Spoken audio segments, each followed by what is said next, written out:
Naquela fazenda antiga do interior, onde a cana-de-açúcar ondulava como um mar verde sob o sol impiedoso, o tempo parecia correr mais devagar e, ao mesmo tempo, pesar mais sobre os ombros de quem não tinha direito de escolher a própria direção.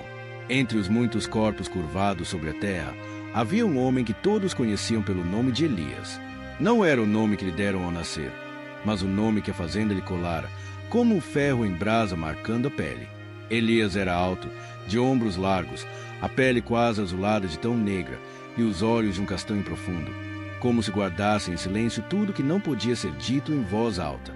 Tinha as mãos grossas, cortadas pela cana e pelo tempo, mas o olhar sereno de quem aprenderá a esconder tempestades dentro do peito. O capataz da fazenda chamava-se Ambrósio, um homem branco de meia idade, com o rosto que parecia sempre franzido, como se o sol irritasse, os escravos irritassem, o mundo inteiro o irritasse. Sua voz cortava o ar mais rápido do que o chicote, e a simples presença dele fazia os sussurros cessarem no eito. Ambrósio vivia para impor ordem e medo, e disso tirava um certo orgulho, como se fosse parte da madeira dura da casa grande, tão frio e inflexível quanto o madeirame das vigas que sustentavam aquele universo de injustiça. Na casa grande, além do senhor, que passava boa parte do tempo embriagado ou ausente, cuidando de negócios em outras cidades, vivia também sua filha, Clara. Clara não tinha o nome por acaso. A pele dela era de um branco suave, que parecia nunca ter sentido sol com a mesma violência que queimava os corpos no campo, os cabelos lisos e longos, de um castanho claro que refletia faíscas douradas quando a luz lhe batia, os olhos de um verde pálido, sempre inquietos. Nem todos sabiam, mas Clara era filha de Ambrósio com a esposa legítima do senhor, num arranjo complicado de conveniências, segredos e silêncios que a casa grande abrigava com paredes grossas demais para deixar a verdade passar.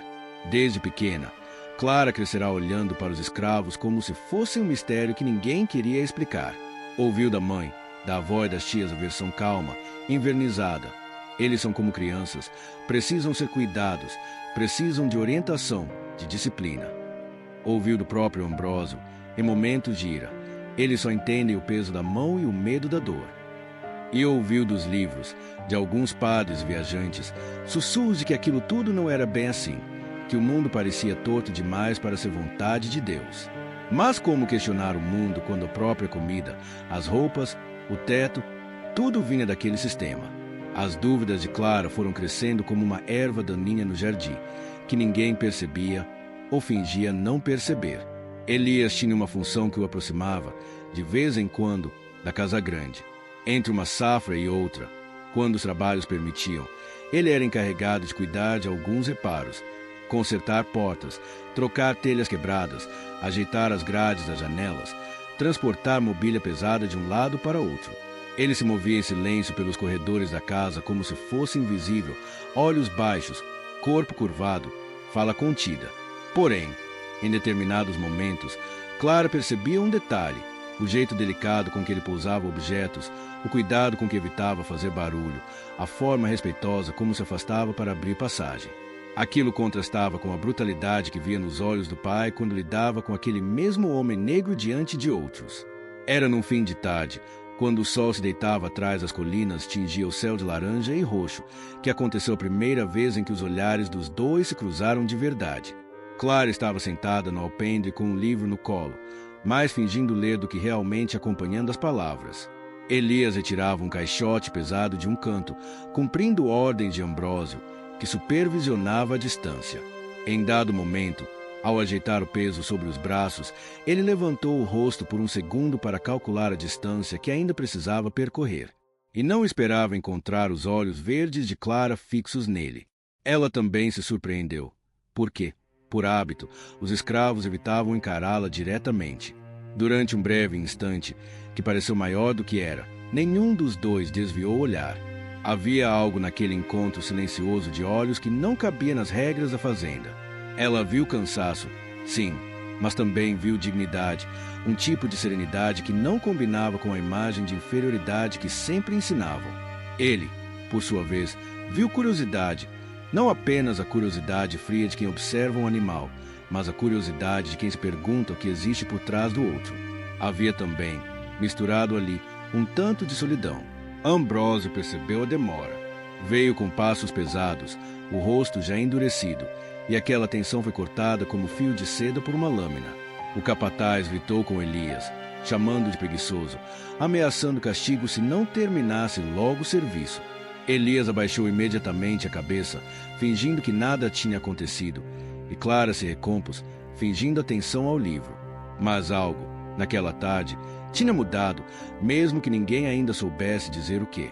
Nos dias seguintes, Clara passou a notar Elias de maneiras que antes não notava. Quando ele atravessava o pátio carregando sacas, quando aparecia num canto da casa trazendo lenha, quando vinha buscar água perto da cozinha. Ela ouvia se mover com a mesma cautela de sempre, quase como uma sombra, mas agora percebia nuances. A forma como os ombros dele desciam um pouco quando ninguém vigiava, como se tentasse respirar um pouco mais fundo aquele pedaço de ar, o jeito como ele evitava qualquer contato desnecessário com o capataz, a paciência com que ajudava outros escravos mais velhos nos pequenos trabalhos.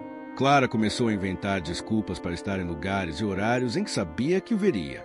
Passava pelo corredor onde ele trocava uma tábua do assoalho, descia até a cozinha quando ele vinha trazer lenha, demorava-se no jardim quando ele passava com baldes de água. Não trocavam palavras. A distância entre senhora e escravo era grande demais, e os olhos atentos de Ambrósio pareciam estar em todos os cantos.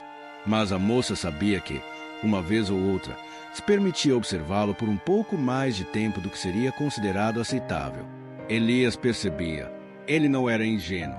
Sabia que os olhos da filha do capataz o acompanhavam, e aquilo o deixava dividido entre um estranho orgulho e um medo profundo. Ele já ouvirá histórias de escravos que foram acusados de olhar de forma indevida para mulheres brancas, histórias que terminavam com sangue, ossos quebrados, corpos pendurados em árvores como aviso.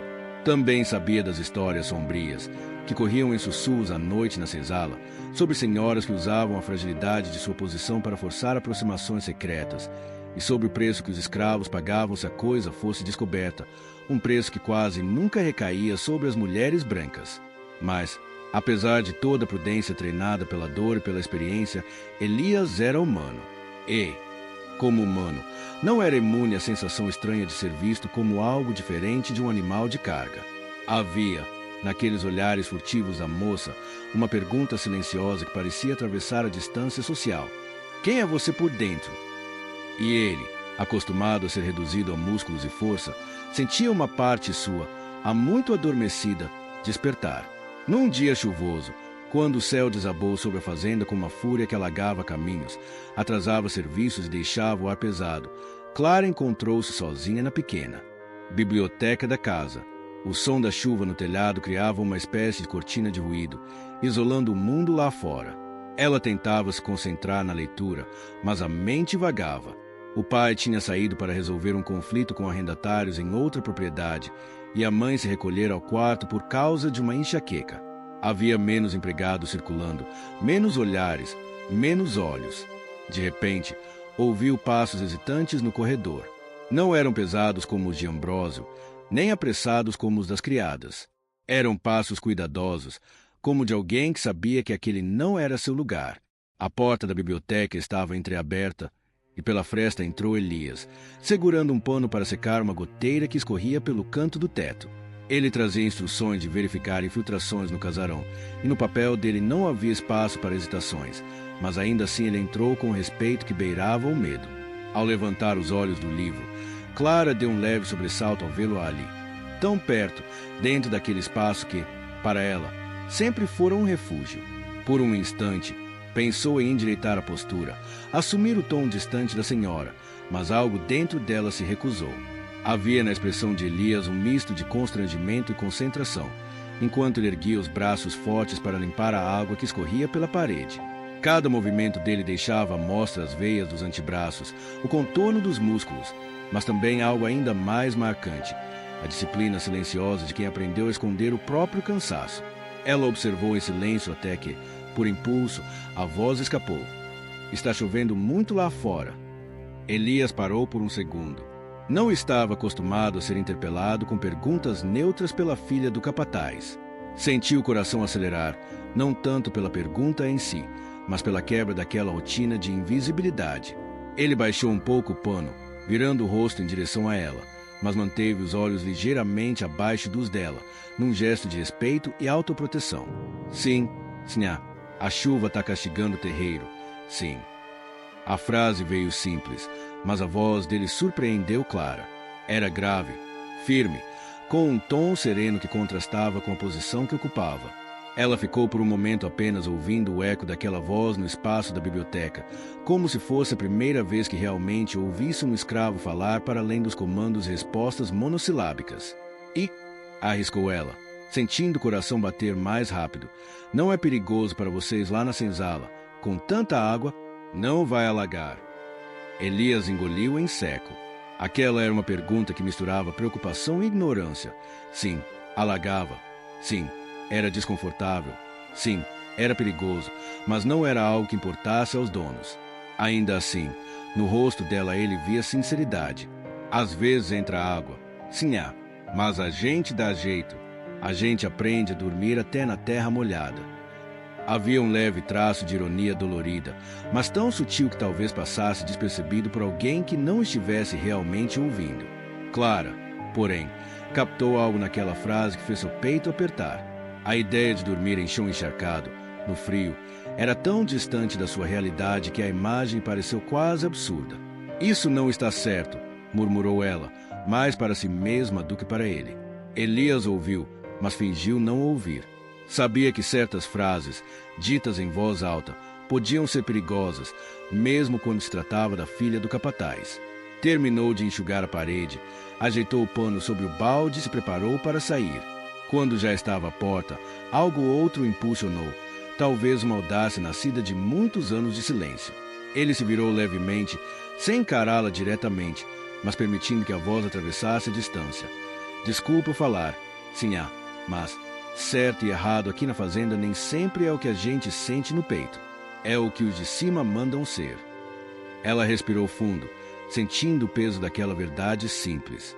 Antes que tivesse tempo de elaborar uma resposta, ele já estava no corredor, afastando-se com passos rápidos, como se temesse ter cruzado uma linha invisível.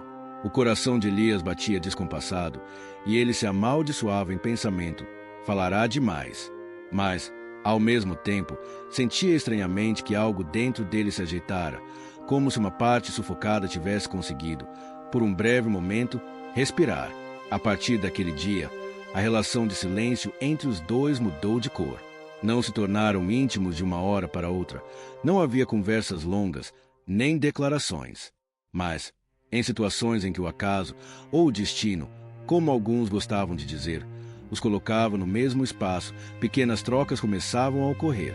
Às vezes eram comentários sobre o tempo, às vezes uma pergunta dela sobre o trabalho nos campos, às vezes uma resposta dele um pouco mais extensa, revelando um raciocínio que surpreendia a moça.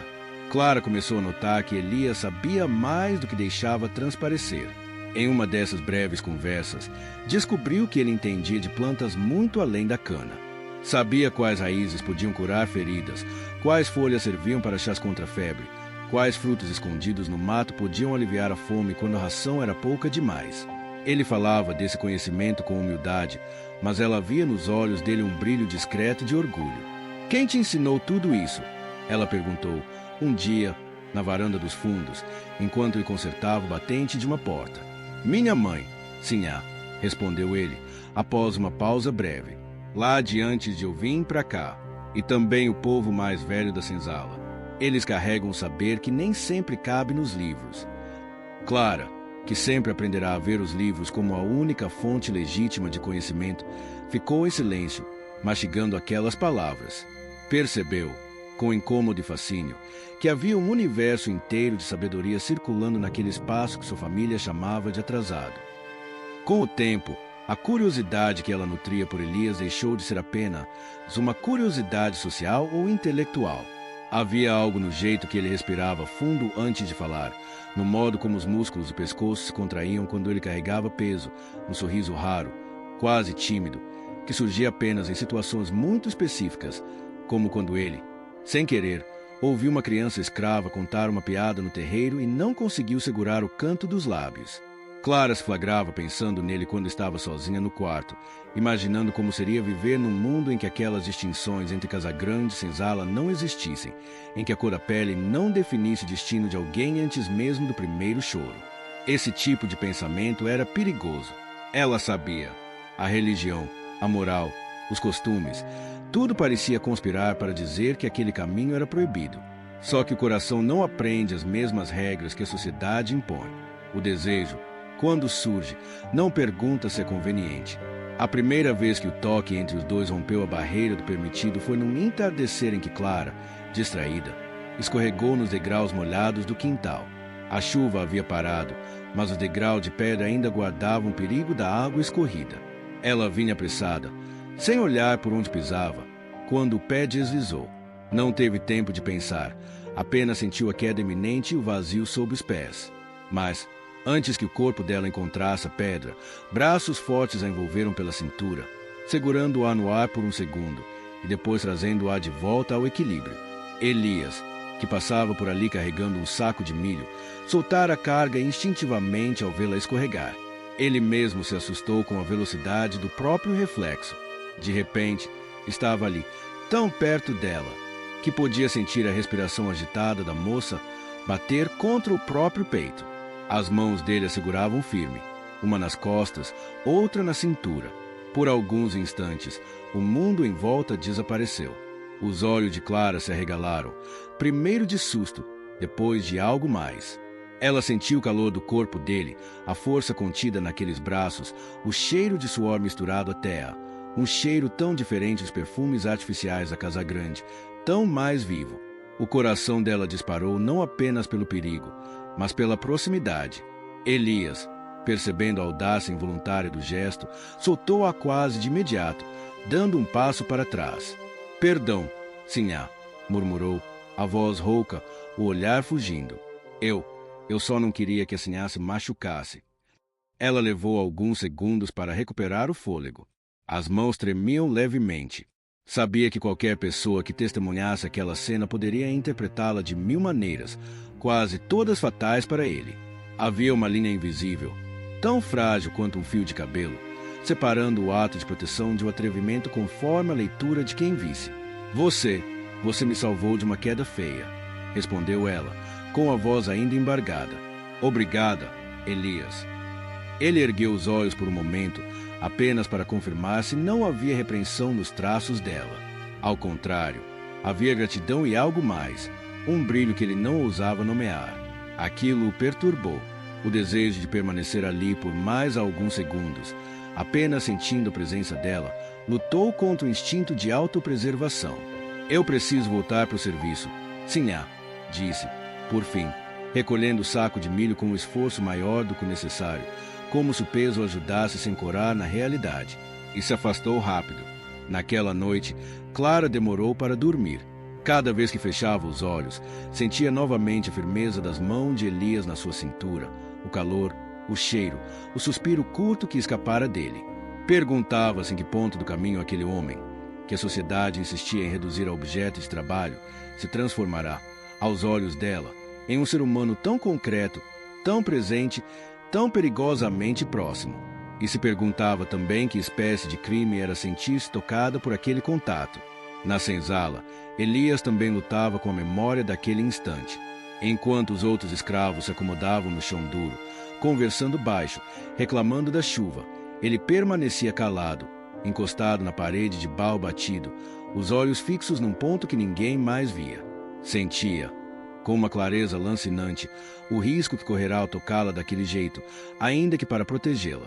Mas, misturado ao medo, havia um fogo incômodo, uma vontade de reviver o momento, saber como seria se, ao invés de soltá-la tão rápido, tivesse permitido que os corpos ficassem mais próximos por mais tempo.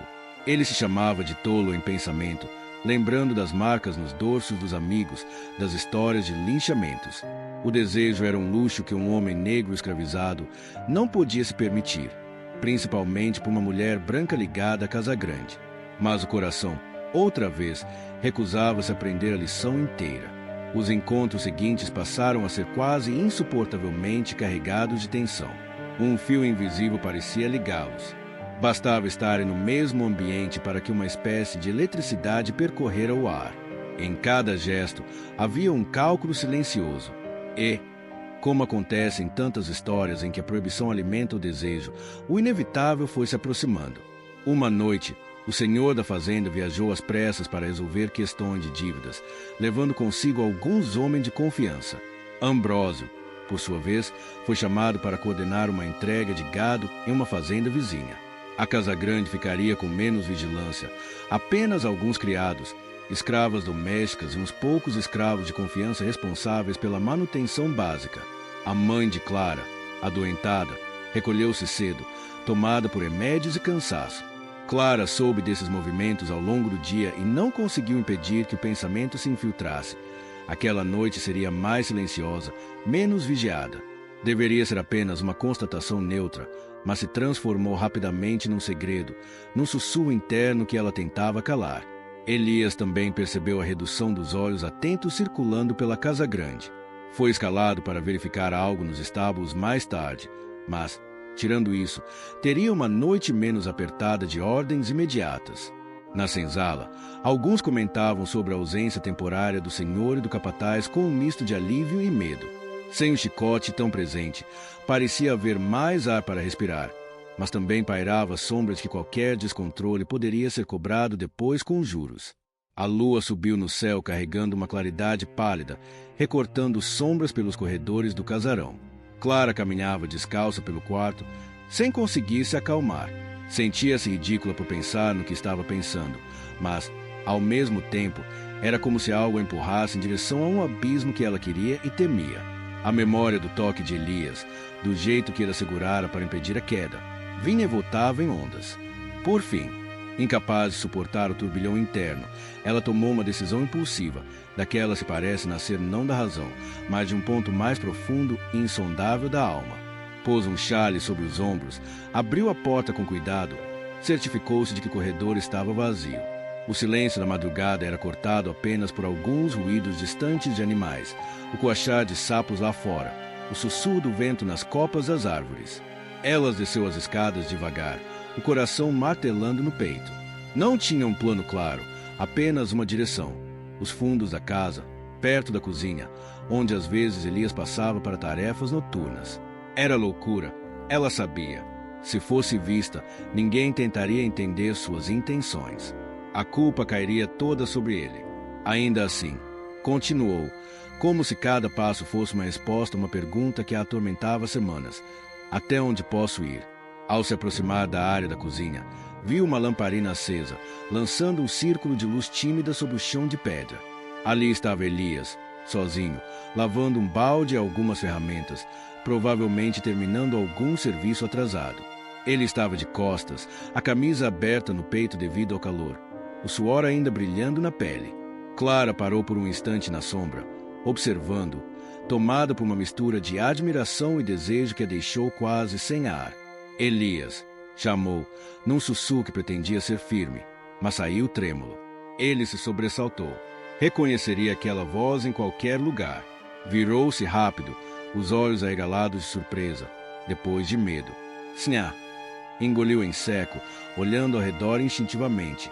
A essa hora, aconteceu alguma coisa. Não era normal que ela estivesse ali, sozinha, tão tarde. O simples fato de vê-la ali já era um sinal de que as regras daquela noite tinham sido quebradas. O coração dele começou a bater mais rápido, não apenas pelo risco, mas pela percepção da intenção que parecia brilhar nos olhos dela. Eu não conseguia dormir, começou Clara, sentindo a vergonha e a coragem se misturarem. Desci para beber água e te vi aqui.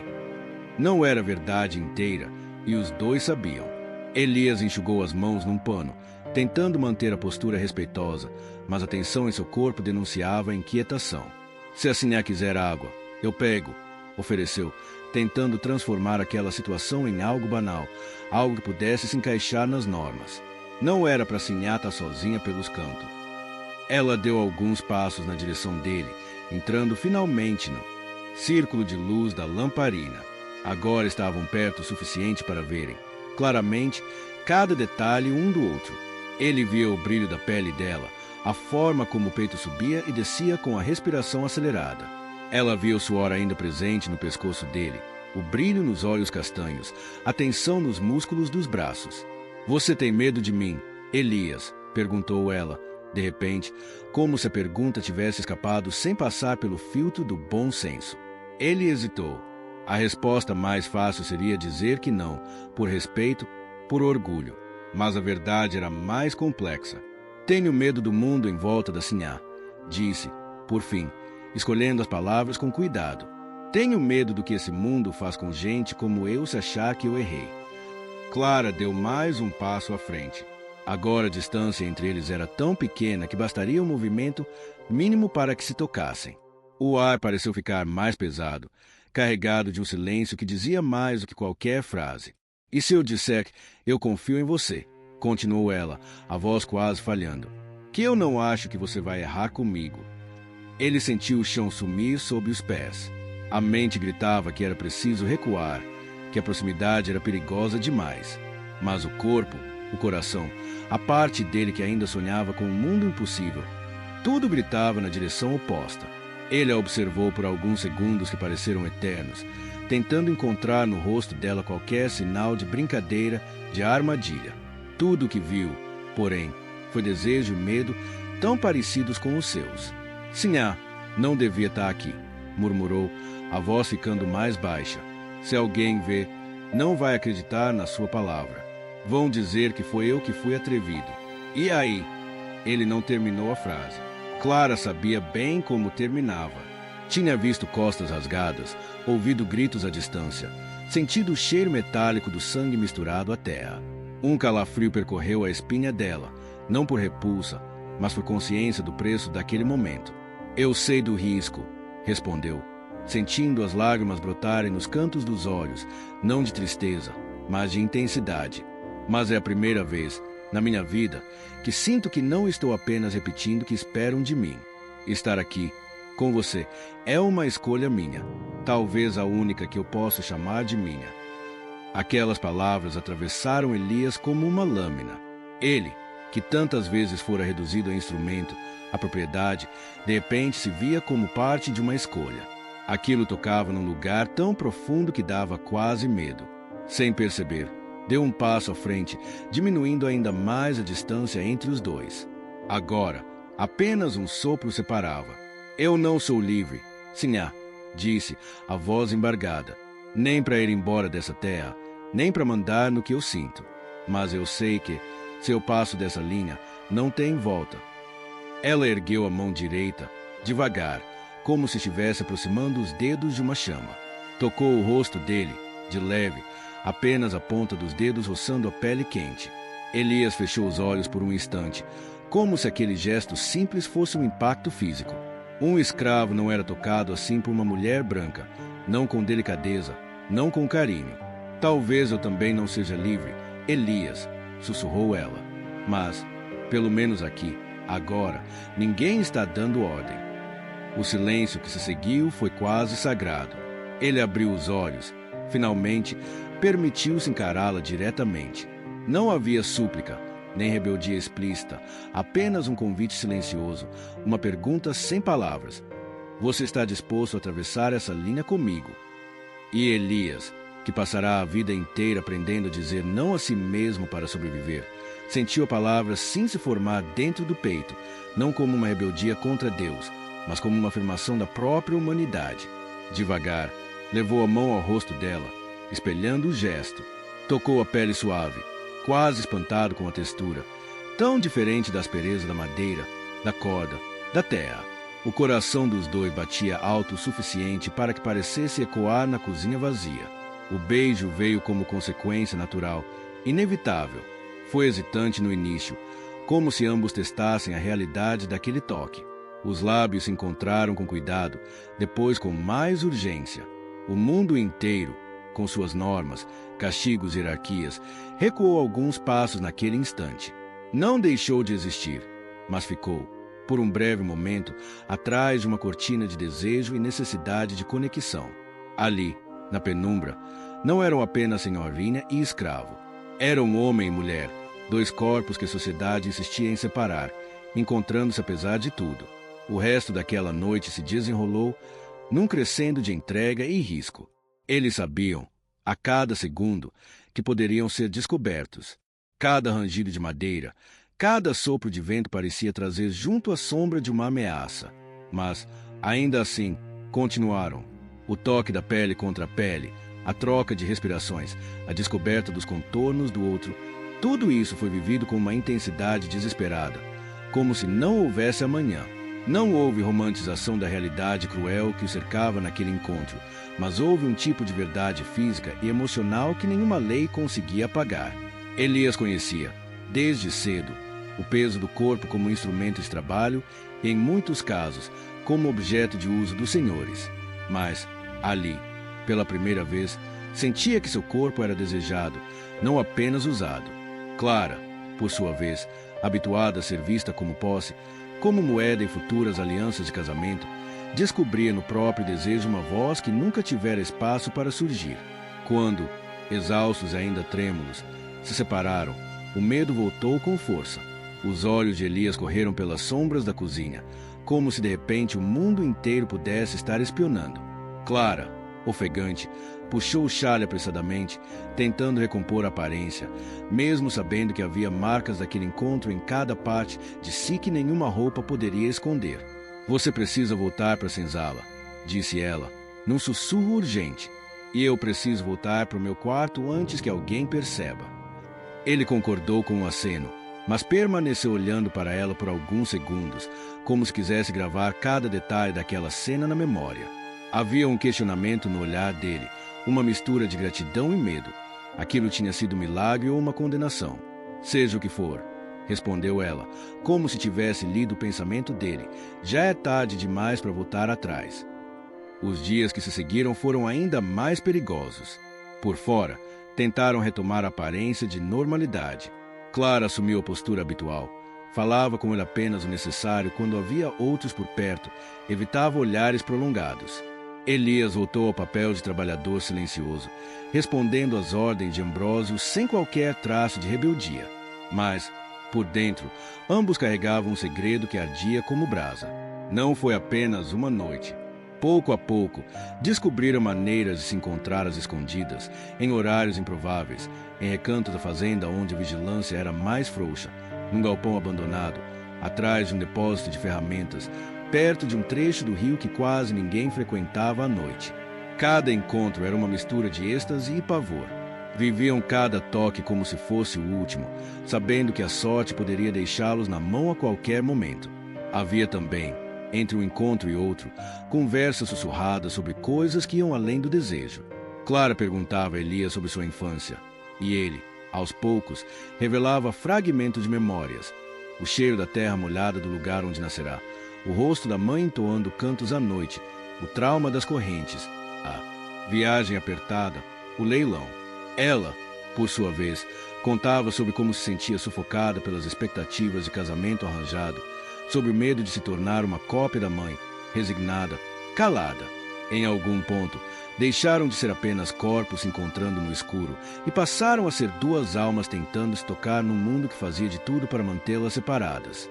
Mas a fazenda tinha olhos e, num sistema baseado em controle, nada que desviasse muito da norma ficava oculto por tempo indeterminado.